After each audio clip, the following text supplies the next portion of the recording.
الحمد لله والصلاة والسلام على رسول الله أما بعد فأعوذ بالله من الشيطان الرجيم بسم الله الرحمن الرحيم إن الذين يكتمون ما أنزل الله من الكتاب ويشترون به ثمنا قليلا أولئك ما يأكلون في بطونهم إلا النار ولا يكلمهم الله يوم القيامة ولا يزكيهم ولهم عذاب أليم أولئك الذين اشتروا الضلالة بالهدى والعذاب بالمغفرة فما أصبرهم على النار ذلك بأن الله نزل الكتاب بالحق وإن الذين اختلفوا في الكتاب لفي شقاق بعید۔ یقیناً جو لوگ اس کتاب کو چھپاتے ہیں جسے اللہ نے نازل کیا ہے اور اس کے ذریعے معمولی قیمت حاصل کرتے ہیں، یہ وہ لوگ ہیں جو اپنے پیٹوں میں سوائے آگ کے کچھ اور نہیں کھا رہے۔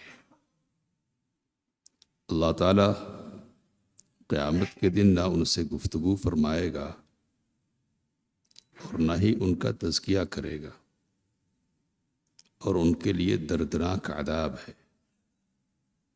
یہ وہ لوگ ہیں کہ جنہوں نے ہدایت کے بدلے گمراہی اور مغفرت کے بدلے عذاب خرید لیا، تو یہ آگ کے بالمقابل کس قدر صبر کرنے والے ہیں۔ یہ اس وجہ سے کہ اللہ تعالیٰ نے کتاب حق کے ساتھ اتارا، اور جن لوگوں نے کتاب کے سلسلے میں اختلاف کیا وہ دور کی مخالفت اور ضد میں پڑے ہوئے ہیں۔ سورۃ البقرہ کی آیت 174 سے 176 کا ترجمہ کیا گیا۔ اللہ تعالیٰ نے اس سے پہلے بھی علم کو چھپانے اور دلائل کو واضح نہ کرنے پر وعید سنائی تھی، یہاں بھی علم کے چھپانے پر اور اللہ کی باتوں کو عام نہ کرنے پر سخت وعید سنائی ہے۔ علم کا چھپانا یہ جرم ہے، اگر کسی باطل مقصد سے نہیں ہو تب بھی آدمی بخل سے کام لے اور لوگوں میں علم نہیں پھیلائے، جبکہ علم کے پھیلانے کے تقاضے ہوں اور ضرورت ہو، تو یہ جرم ہی ہے۔ نبی اکرم صلی اللہ علیہ وسلم نے بیان فرمایا کہ جس سے کسی علم کا سوال کیا جائے اور وہ اس کو چھپائے تو قیامت کے دن اس کو آگ کا لگام پہنایا جائے گا۔ تو پوچھنے کی صورت میں ضرورت ہونے کے موقع پر آدمی علم کو چھپائے اور چھپانے کے سلسلے میں، عام کرنے کے سلسلے میں بخل سے کام لے اور کچھ اس طرح کا طرز عمل بنا لے کہ نہیں پیسے ملیں گے تو پھیلائیں گے اور نہیں ملیں گے تو نہیں پھیلائیں گے، تو یہ جرم ہے، جرم، اور اس پر بھی وعید ہے۔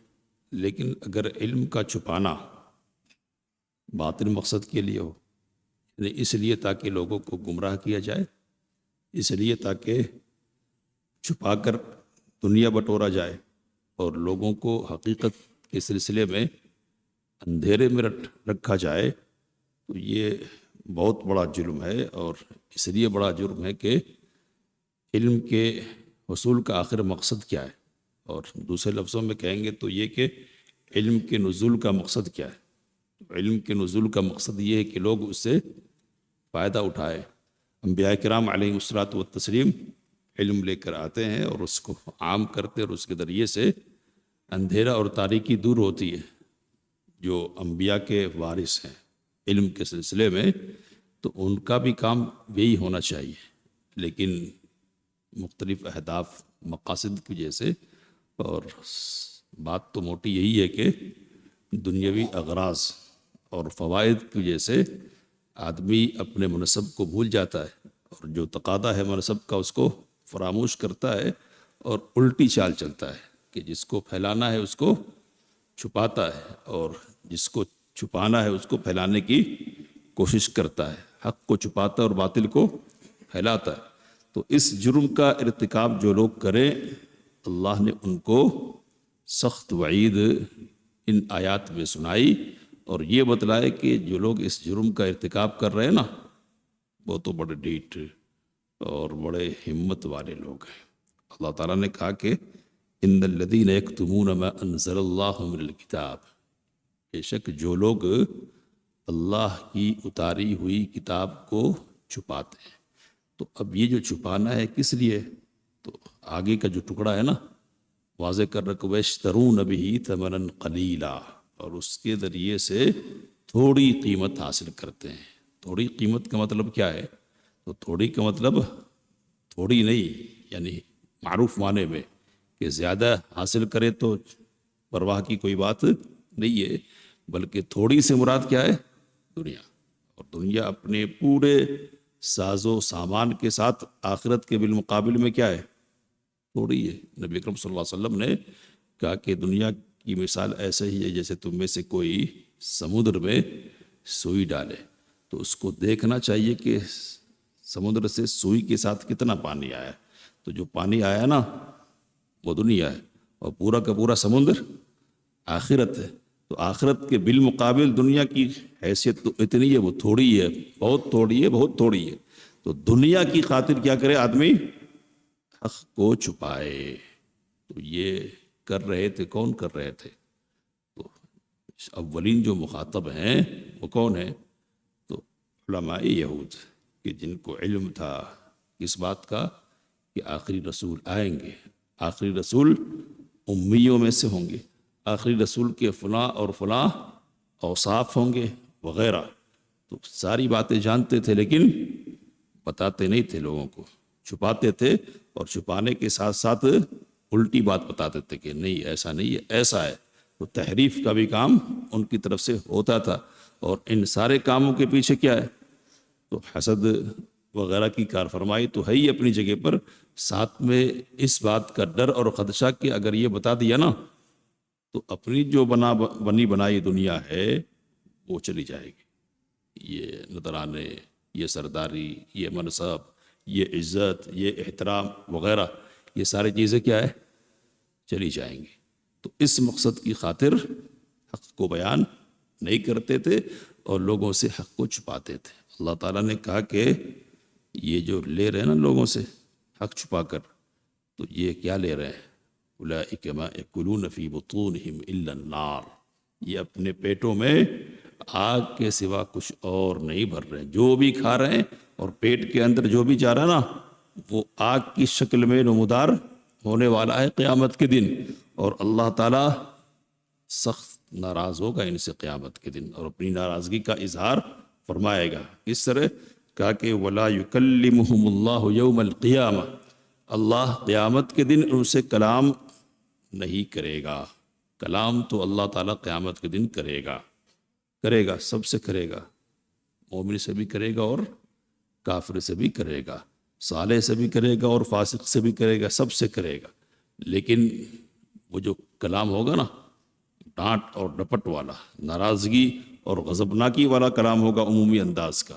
اہل ایمان کے ساتھ جو کلام اللہ تعالیٰ کا ہوگا وہ رحمت اور شفقت کی بنیاد پر ہوگا، اور اس کی ایک مثال شیخ ابن عثیمین رحمۃ اللہ علیہ نے یہ دی، اور تزکیہ کی بھی مثال ہے یہ کہ بندے کو بلائے گا اللہ تعالیٰ اور اس کو اس کے گناہ یاد دلائے گا کہ یہ ہے، یہ ہے، یہ ہے، ہاں سب ہے، کوئی نیکی بھی ہے نہیں ہے، کوئی نیکی تو مجھے یاد نہیں ہے۔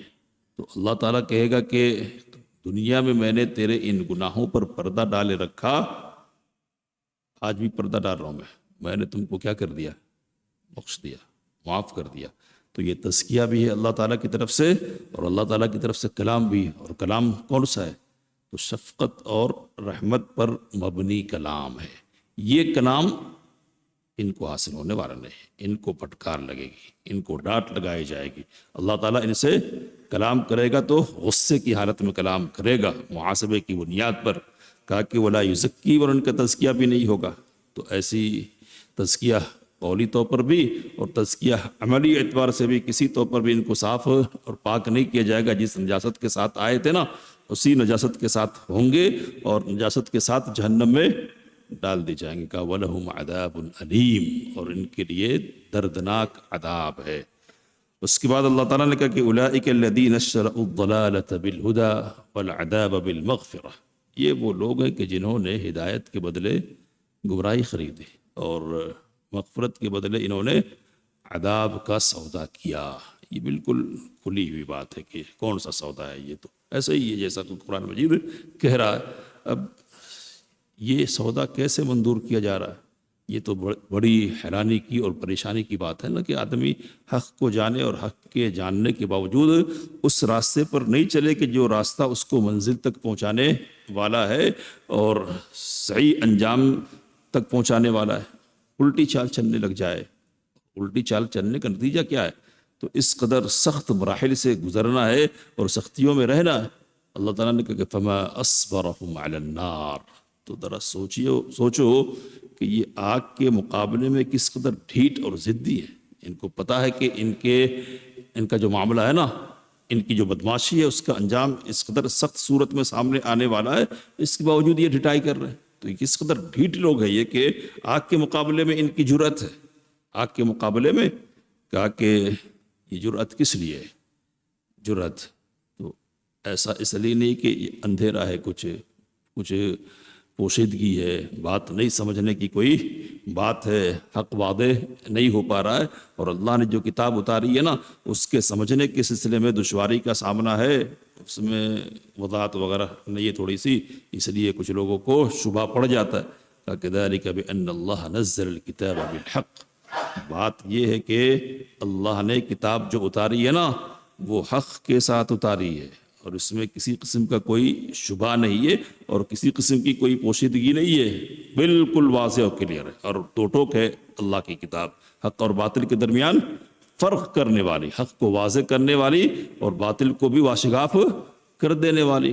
لیکن کیا ہے کہ وَإِنَّ الَّذِينَ اخْتَلَفُوا فِي الْكِتَابِ لَفِي شِقَاقٍ بَعِيدٍ، جنہوں نے کتاب کے سلسلے میں اختلاف کیا ہے نا، وہ دور کی مخالفت میں پڑے ہوئے ہیں۔ یہ دور کی مخالفت کیا ہے؟ دور کی مخالفت یہی ہے کہ کچھ بھی ہو مانیں گے نہیں۔ اور بات آپ کے سامنے میں نے رکھی تھی کہ حویی بن اخطب کے بھائی نے اس سے پوچھا تھا کہ یہ جو ہے جا کے دیکھ کے آیا، نبی صلی اللہ علیہ وسلم سے مل کے آیا، بھائی یہ پوچھ رہا کہ کون ہے یہ؟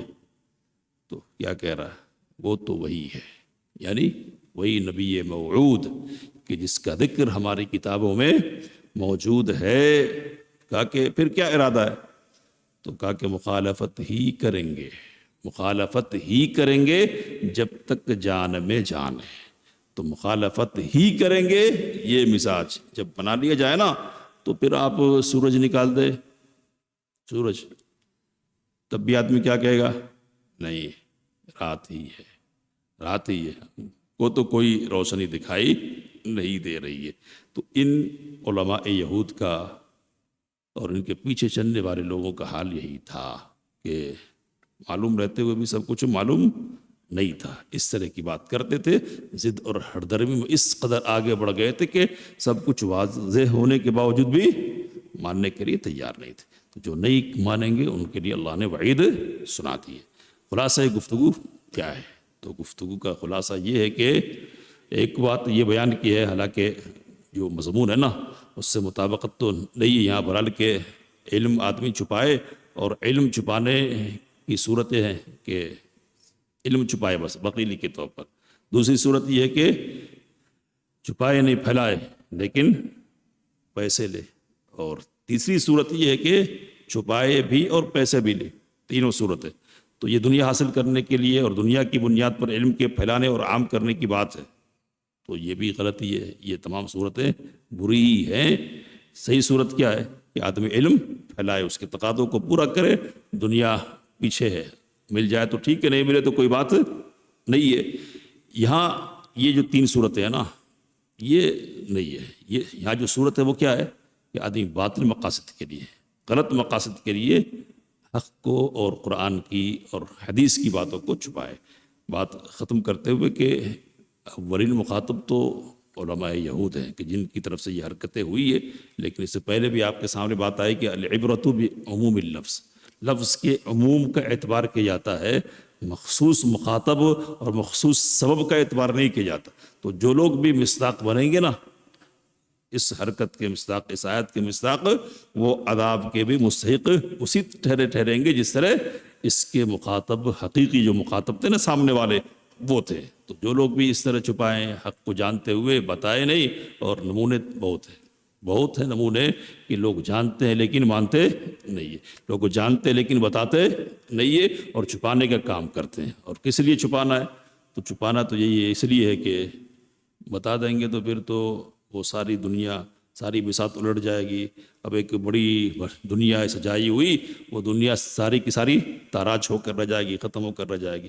تو اس لیے وہ بادشاہت قائم رہے اور دنیا چلتی رہے, گرچہ کہ حق کا جنازہ نکلے اور اس کو چھپانے کے عظیم جرم سے گزرنا پڑے. بات میں ختم کر رہا ہوں کہ یہ جو مزاج بن جاتا نا ضد کی وجہ سے, آدمی ذرا سنجیدگی کی بنیاد پر سوچ لے کہ دنیا ہی حاصل کر رہی ہے نا, تو دنیا حاصل کرنے کا الٹا راستہ کیوں اختیار کریں گے؟ دنیا حاصل کرنے کا سیدھا راستہ بھی ہے. اور ابو بکر بھی ہیں رضی اللہ عنہ, عمر بھی ہیں رضی اللہ عنہ, اور عثمان اور علی, یہ لوگ بھی ہیں. یہ لوگ بھی اپنی جگہ پر بڑے تھے. ابو جہل بھی بڑا تھا اور فلاں بھی بڑے تھے, اور مدینے میں عبداللہ بن ابی بن سلول بھی بڑا تھا. تو بڑائی کے چکر میں چھوٹا ہو گیا, ذلیل ہو گیا. اگر چاہتا تو اس طرح بھی بڑا ہو سکتا تھا. تو وہ جو عمر ہیں رضی اللہ عنہ کہ جو کہتے کہ میری دنیا کل کتنی تھی, تو میں یہ سمجھ رہا تھا کہ میرے پاس اونٹوں کی ایک بڑی تعداد 100 تک پہنچے ہو, میں دودھ دوں, زندگی گزار لوں, صحیح, بس اتنی تمنا تھی. لیکن اتنی تمنا رکھنے والا شخص کتنا بڑا ہو گیا. تو کہا کہ اس وقت روئے زمین پر اللہ جو آسمان کے اوپر ہے نا, اس سے بڑا کوئی نہیں ہے, مجھ سے بڑا میرے اوپر اللہ کے علاوہ کوئی نہیں ہے. کدھر سے بن گیا وہ؟ تو وہ جو مثبت راستہ ہے بڑائی کا نا, وہ بھی چنا جا سکتا ہے. لیکن آدمی ضد اور ہردرمی میں دنیا کی خاطر لوگوں کی نگاہوں میں حقیر نہیں ہونا, ذلیل نہیں ہونا, اس چکر میں پڑ کے اپنے آپ کو چھوٹا کر دیتا ہے, ذلیل کر دیتا ہے. عبداللہ بن ابی بن سلول نے بھی ایسا ہی کیا, اور ابو جہل نے بھی ایسا کیا کہ ادھر وہی آتی, ہمارے کو کدھر آتی, مقابلے ہی میں رہیں گے. تو مقابلے میں رہو تو پھر یہ دن دیکھو اور سزا اٹھاؤ. اللہ سے دعا کہ ان باتوں کو سمجھنے اور اس کام لینے کی توفیق مند فرمائے. آمین. وآخر دعوانا الحمدللہ رب العالمین.